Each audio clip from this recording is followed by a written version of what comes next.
अस्सलामुअलैकुम दोस्तों, आज मैं आप लोगों के साथ माँ बाप के लिए, पेरेंट्स के लिए बहुत ही खूबसूरत मैसेज शेयर कर रहा हूँ, जिसको जानना हर माँ बाप को बहुत ही ज़रूरी है।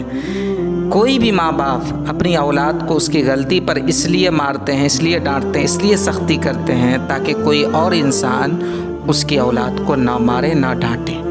इसके अलावा जो माँ बाप अपनी औलाद को उसकी गलती पर नहीं मारते, नहीं डांटते, नहीं सख्ती करते, ऐसे माँ बाप की औलाद को दुनिया मारा करती है, दुनिया डांटा करती है। इसलिए हर पेरेंट्स को, हर माँ बाप को चाहिए कि अपने बच्चों की तालीम के साथ साथ, उसके एजुकेशन के साथ साथ उसके तरबियत पर, करैक्टर पर भी ध्यान दें। और ये बात याद रखें कि बच्चों को जो आप कह रहे होते हैं वो नहीं सीखते, बल्कि जो आप कर रहे होते हैं वो करते हैं। बच्चों के अंदर कॉपी करने की कैपेसिटी ज़्यादा होती है।